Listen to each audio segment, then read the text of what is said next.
بسم اللہ الرحمن الرحیم۔ میت کو غسل دینے کے احکام۔ موت کے بعد میت کو غسل دینے میں تاخیر نہ کی جائے۔ نبی اکرم صلی اللہ علیہ وآلہ وسلم کی ہدایت ہے کہ تجہیز و کفن میں جلدی کرو۔ یہ مناسب نہیں کہ کسی مسلمان کی میت دیر تک گھر والوں کے درمیان رہے۔ میت کو غسل دینا فرض کفایہ ہے۔ اگر کوئی میت لاوارث ہو تو اس کو غسل دینے کی ذمہ داری اجتماعی طور پر مسلمانوں پر ہے۔ اگر غسل دیے بغیر کوئی میت دفن کر دی جائے تو وہ سارے ہی مسلمان گنہگار ہوں گے جن کو اس کا علم تھا اور انہوں نے اس کی غفلت برتی۔ اگر میت غسل دیے بغیر قبر میں اتار دی گئی لیکن ابھی اس پر مٹی نہیں ڈالی تو اس کو نکال کر غسل دینا ضروری ہے۔ ہاں، اگر مٹی ڈال دی گئی ہو تو پھر اسے نکالنا نہیں چاہیے۔ اگر میت کا کوئی عضو خشک رہ جائے اور کفن دینے کے بعد یاد آئے تو کفن کھول کر دھو دینا چاہیے۔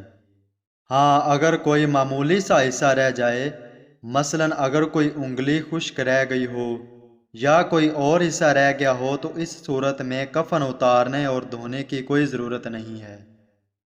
میت کو ایک بار غسل دینا فرض ہے اور 3 بار غسل دینا مسنون ہے۔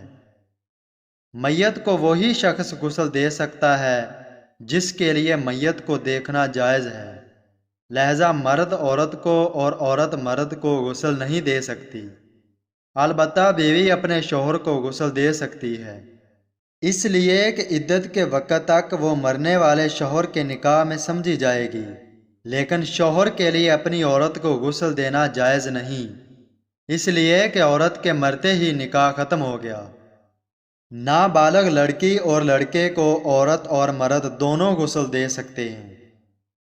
اگر میت کا کوئی عزیز ہو تو بہتر یہی ہے کہ وہ خود غسل دے، اور اگر وہ غسل دینے کا طریقہ نہ جانتا ہو تو پھر کوئی بھی صالح اور پرہیزگار آدمی غسل دے سکتا ہے۔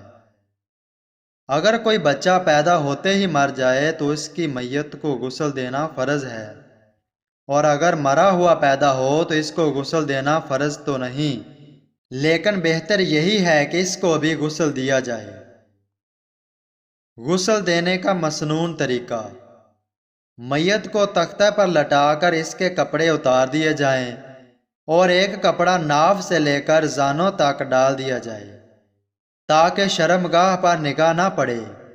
پھر ہاتھوں پر کپڑا وغیرہ لپیٹ کر میت کو استنجا کرایا جائے، پھر وضو اور وہ اس طرح کہ پہلے چہرہ دھلایا جائے، پھر کہنیوں سمیت دونوں ہاتھ، پھر مسح اور پھر دونوں پاؤں، منہ اور ناک میں پانی نہ ڈالا جائے۔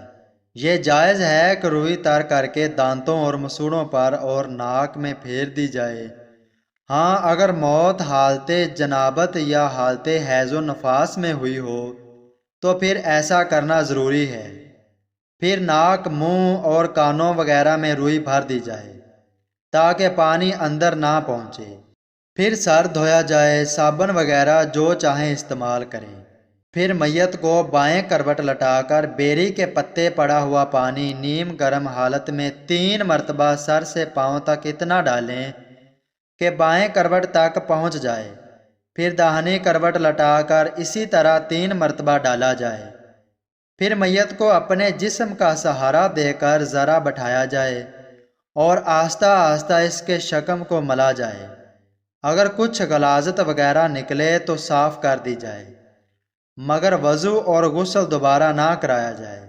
پھر بائیں کروٹ لٹا کر کافو پڑا ہوا پانی 3 بار بہا دیا جائے اور بدن کسی کپڑے سے پونچھ دیا جائے۔